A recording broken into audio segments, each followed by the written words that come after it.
Hallelujah. ആകാശം മാറും, ഭൂമി മാറും, എന്നാൽ ദൈവത്തിന്റെ തിരുവചനം ഹല്ലേലൂയ അതൊരിക്കലും മാറാത്തതാണ്. അന്നും ഇന്നും സ്തോത്രം എല്ലാ കാലത്തും നിലനിൽക്കുന്നതെന്ന് പറയുന്നത് ദൈവത്തിന്റെ തിരുവചനം മാത്രമേ ഉള്ളൂ എന്നുള്ള സത്യം നമ്മൾ എപ്പോഴും ഓർമ്മിക്കേണ്ടതാണ്. ഹല്ലേലൂയ. ഇന്നും ദൈവം നമ്മളോട് സംസാരിക്കുന്നുണ്ട്, പ്രവചനത്തിലൂടെയും വിഷൻസിലൂടെയും വെളിപ്പാടുകളിലൂടെ എല്ലാം കർത്താവ് നമ്മളോട് ദൈവശബ്ദങ്ങളെ കേൾപ്പിക്കുന്നുണ്ട്, സംസാരിക്കുന്നുണ്ട്. എന്നാൽ ദൈവത്തിന്റെ എഴുതപ്പെട്ട വചനം എന്ന് പറയുന്നത് എപ്പോഴും നമുക്ക് ആക്സസിബിൾ ആണ്, നമുക്ക് ആക്സസ് ആണ്.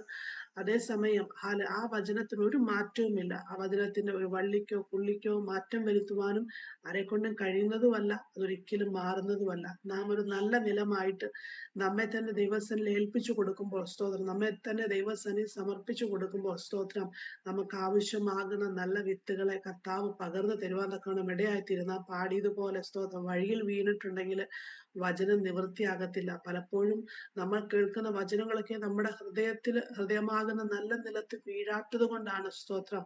ആ വചനപ്രകാരം ജീവിക്കാനും ദൈവം ആഗ്രഹിക്കുന്ന റിസൾട്ട് നമ്മുടെ ലൈഫിൽ ഉണ്ടാകാത്തതിന്റെയും കാരണമെന്ന് പറയുന്നത്. എന്നാൽ വചനം ഇങ്ങനെ പറയുന്നു, നല്ല നിലത്ത് വീണത് സ്തോത്രം 60ഉം 100ഉം ഫലമേനികളായിട്ട് ഫലങ്ങളെ പുറപ്പെടുവിക്കാൻ തക്കണം ഇടയായിത്തീർന്നു. സ്തോത്രം, നമ്മൾ കേൾക്കുന്ന ഓരോ വചനവും അതെന്തു ആയിക്കോട്ടെ സ്തോത്രം, കർത്താവിന്റെ വായാണ് അരുളി ചെയ്യുന്നത് എന്നുള്ളൊരു ബോധ്യത്തോടെ നമ്മൾ ആയിരിക്കുമ്പോൾ സ്തോത്രം, ആ വചനത്തിന് ശക്തിയുണ്ട്. സ്തോത്രം, അത് അത് നമ്മൾ ഉദ്ദേശിക്കുന്നതിലും നനയ്ക്കുന്നതിലെല്ലാം അപ്പുറം അത്രയും പവർഫുൾ ആണ് സ്തോത്രം ദൈവ വചനം എന്ന് പറയുന്നത്. അതിനെ നമ്മൾ ഡിക്ലെയർ ചെയ്യാൻ തുടങ്ങുമ്പോൾ, ആ വചനം പറയുന്നതിനെ നമ്മൾ വിശ്വസിക്കാൻ തുടങ്ങുമ്പോൾ സ്തോത്രം, പുതിയ നിയമ വിശ്വാസികളായ നാം നമ്മുടെ ജീവിതത്തിലെല്ലാം നടക്കുന്ന വിശ്വാസത്തിന്റെ പുറത്താണ് സ്തോത്രം.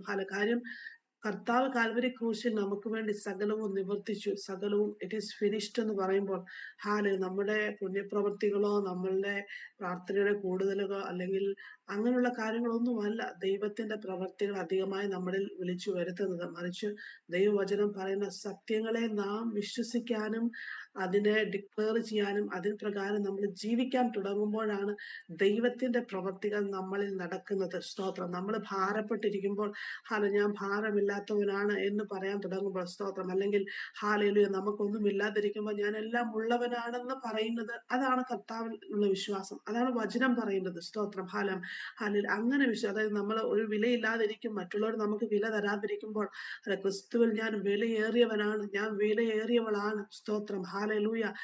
ഒരു സൗന്ദര്യമില്ലാന്ന് മറ്റുള്ളവർ പക്ഷേ നമ്മളെ നോക്കി പറയുമ്പോൾ സ്തോത്രം, ഇന്ന കുറവുകളൊക്കെ പലതും പലതും മനുഷ്യർ നമ്മുടെ ചുറ്റും നിൽക്കുന്നവർ നമ്മളെ കുറിച്ച് പറയുമ്പോൾ സ്തോത്രം, അതല്ല, ഞാൻ ക്രിസ്തുവിൽ സൗന്ദര്യമുള്ളവളാണ്, ഞാൻ വിലയേറിയ മുത്താണ്. സ്തോത്രം, ക്രിസ്തുവിൽ ഞാൻ വിലയേറിയവനാണ്, ഐ ആം പ്രഷ്യസ് എന്നൊക്കെ നമ്മൾ പറയാൻ തുടങ്ങുമ്പോൾ സ്തോത്രം, നോക്കിക്കോ, ദൈവത്തിന്റെ മഹത്വമേറിയ പ്രവർത്തികൾ നമ്മുടെ ലൈഫിൽ നിറവേറാൻ തുടങ്ങും.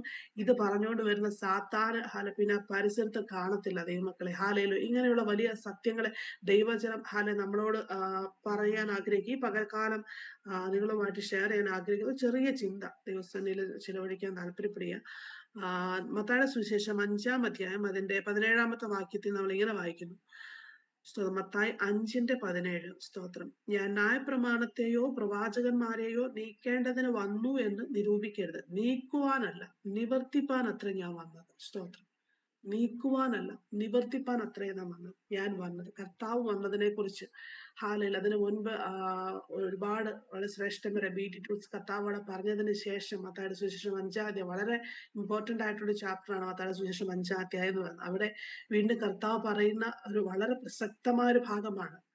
പല കാര്യങ്ങൾ പറഞ്ഞു. സ്തോത്രം, ഹാലലൂയ. അത് സമയം കിട്ടുമ്പോൾ നിങ്ങളെടുത്ത് വായിച്ചാൽ നല്ലതായിരിക്കും. മത്തായിയുടെ സുവിശേഷം 5-ാം അധ്യായം 1 മുതൽ ഇതിപ്പോ 17-ാം വായിച്ചത്, അത് തൊട്ട് മുൻപുള്ള ഒരു 16 വരെയുള്ള വാക്യങ്ങൾ വായിച്ചു നോക്കുമ്പോൾ ഒരു പുതിയ വിശ്വാസിയെ സംബന്ധിച്ചിടത്തോളം നമ്മൾ എങ്ങനെ ആയിരിക്കണം, എങ്ങനെ ലൈഫ് മുന്നോട്ട് കൊണ്ടുപോകണം എന്നുള്ള ബീറ്റിറ്റ്യൂഡ്സ് കർത്താവ് അവിടെ പറയുന്നുണ്ട്. സ്തോത്രം, അതിനുശേഷം കർത്താവ് പറയുന്നതായ വലിയൊരു പ്രസക്തമായ ഒരു ദൈവവചന ഭാഗമാണ്, ഞാൻ ന്യായപ്രമാണത്തെയും പ്രവാചകന്മാരെയോ നീക്കേണ്ടതിന് വന്നു എന്ന് നിരൂപിക്കരുത്.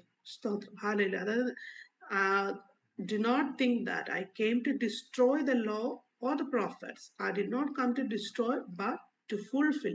ഞാനത് നശിപ്പിക്കാനല്ല വന്നത്, നീക്കം ചെയ്യുവാനല്ല വന്നത്. അതായത് ന്യായപ്രമാണത്തിൽ പറഞ്ഞിട്ടുള്ള കാര്യങ്ങൾ നമുക്കറിയാം. പഴയ നിയമ കാലത്ത് മോശയിലൂടെ ദൈവം നൽകിയ ന്യായപ്രമാണത്തിൽ പറയുന്ന കാര്യങ്ങൾ നമുക്കറിയാം. സ്തോത്രം, ഹാലലൂയ. എന്നാൽ ഇവിടെ കർത്താവ് പറയാൻ, ഞാൻ അതിനെ നശിപ്പിച്ചു കളയാനല്ല വന്നത്. ഇന്ന് ഒരു കൂട്ടര് അതായത് പഴയ നിയമം വേണ്ട എന്ന് പ്രസംഗിക്കുന്ന ഒരു കൂട്ടരുണ്ട്. ക്രിസ്തുവിൽ വന്നു കഴിഞ്ഞാൽ പിന്നെ എല്ലാമായി, സ്തോത്രം, പഴയതൊന്നും ആവശ്യമില്ല. ഹാലേലൂയ. പക്ഷെ കർത്താവ് ഇവിടെ എടുത്തു പറയുന്ന ഒരു കാര്യം, ഞാനത് വേണ്ട എന്ന് പറഞ്ഞിട്ടില്ല. ഹാലേലൂയ. എന്നാൽ സ്തോത്രം, അതിലും അല്പം കൂടി കട്ടിയായിട്ട് നിങ്ങളോട് പറയാനാണ് ഞാൻ ആഗ്രഹിക്കുന്നത്. അതിലും അല്പം കൂടി കട്ടിയായിട്ടും അല്പം കൂടി എന്താ പറയാ, ക്ലിയർ ആയിട്ടും കൂടി പറഞ്ഞു തരുവാനാ കർത്താവ് ഹാലലൂയ വന്നത് എന്നുള്ളതാണ് ദൈവം ഇവിടെ പറഞ്ഞു വരുന്നത്. സ്തോത്രം.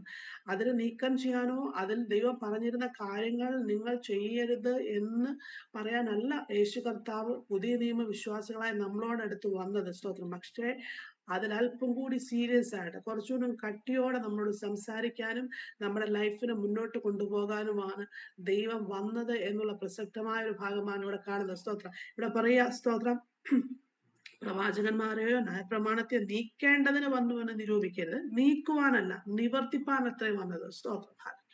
നിവർത്തിക്കുവാനാ കർത്താവാണ്. കാൽവരി ക്രൂശിലൂടെ, തന്റെ ലൈഫിലൂടെ, യേശു കർത്താവിന്റെ ലൈഫിലൂടെ ദൈവം ആ പ്രവൃത്തികളെ നമുക്ക് കാണിച്ചു തരികയാണ്. എങ്ങനെയാണ് നാം ജീവിക്കേണ്ടത്? ഒരു മനുഷ്യൻ സമ്പൂർണ്ണനാകുന്നത് ഒരിക്കലും നമുക്കറിയാം. ആദാം എന്ന് പറയുന്ന പാപം ചെയ്തപ്പോഴേക്കും ആദാം വീണുപോയി. ദൈവത്തിന്റെ സ്വരൂപത്തിൽ സാദൃശ്യത്തിൽ സൃഷ്ടിക്കപ്പെട്ട ആദാം ദൈവത്തിന്റെ മുമ്പാകെ അനുസരണക്കേട് കാണിച്ചപ്പോൾ, ഹാലലൂയ, ദൈവം പറഞ്ഞൊരു വാക്കിന് മുമ്പിൽ നിൽക്കാൻ കഴിയാതിരുന്നപ്പോൾ, ദൈവത്തിന്റെ പദ്ധതിയിൽ നിന്നും ദൈവം ഡിസൈൻ ചെയ്ത ആ ഒരു സ്വപ്നത്തിൽ നിന്ന് സത്യം പറയാൻ ആദാം വീണുപോയി. ദൈവത്തിന്റെ രൂപപ്രകാരമുള്ള ഒരു മനുഷ്യനായിട്ടല്ല ആദാം അവിടെ നിന്നത്. സ്തോത്രം, ഹാലലൂയ.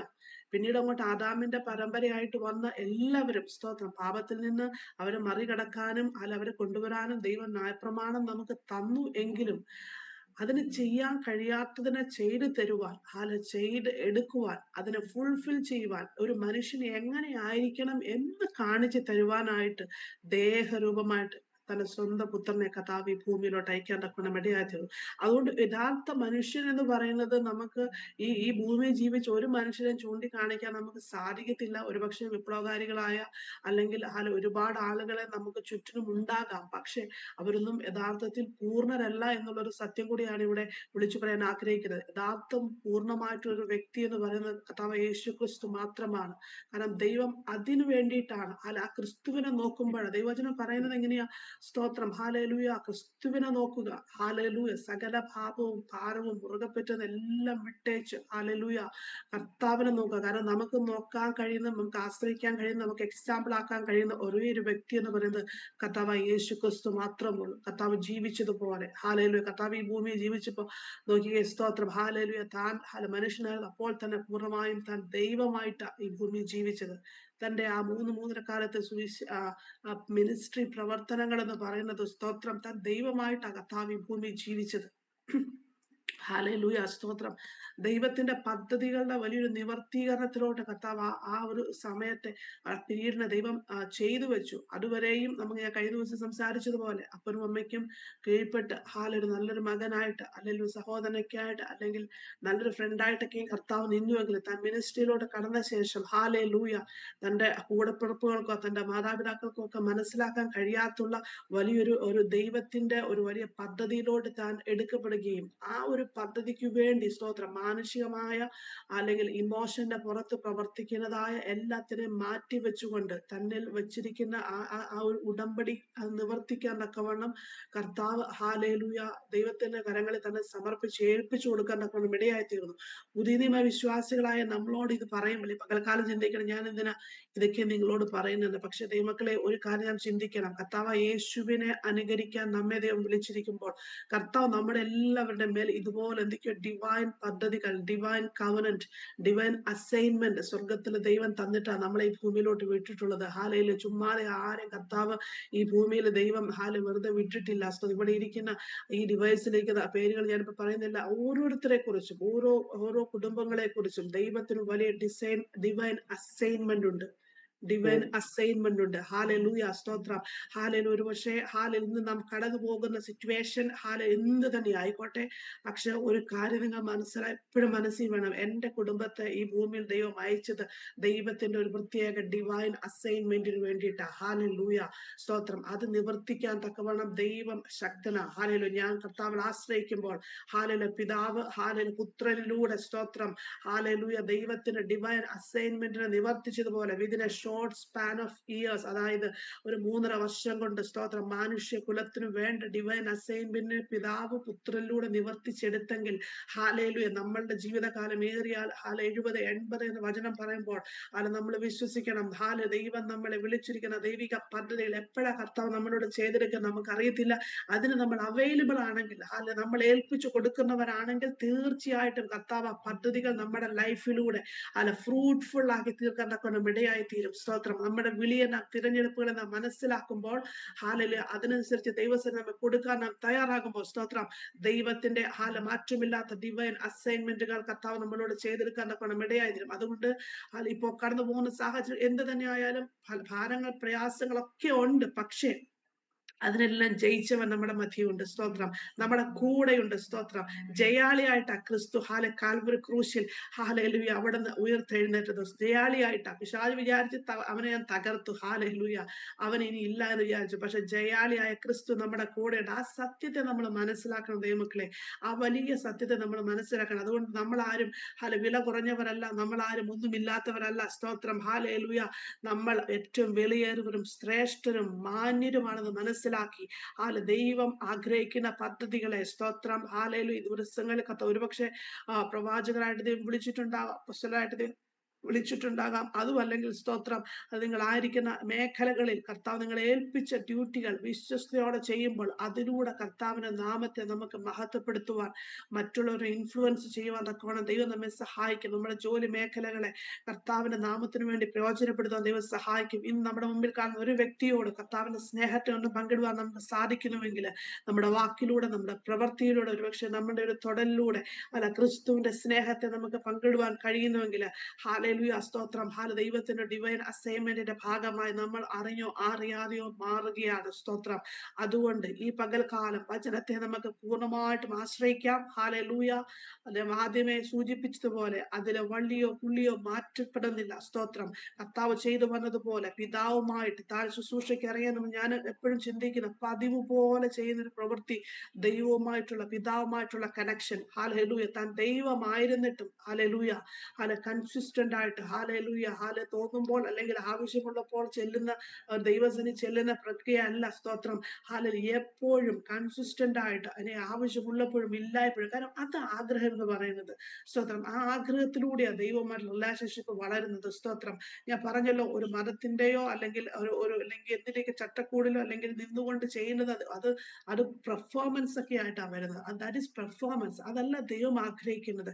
ദൈവത്തിന് പെർഫോമൻസ് അല്ല വേണ്ടത്. സ്തോത്രം. മറിച്ച് ദൈവത്തിന് വേണ്ടത് റിലേഷൻഷിപ്പ്. പിതാവുമായിട്ട് റിലേഷൻഷിപ്പ്. അതുകൊണ്ട് ഈ ദിവസങ്ങളിൽ ആഴമേറിയ ബന്ധത്തിലോട് കർത്താവിനെ കടന്നു വരുവാൻ, സത്യങ്ങളെ മുറുകെ പിടിക്കുവാൻ, അതിനെ നമ്മുടെ ജീവിതത്തിൽ പ്രാവർത്തികമാക്കുവാൻ ദൈവത്തിന്റെ ആത്മാവ് നമ്മെ എല്ലാം സഹായിക്കട്ടെ. ഈ വചനങ്ങളാൽ കർത്താവ് പകൽക്കാലം നമ്മെ അനുഗ്രഹിക്കട്ടെ.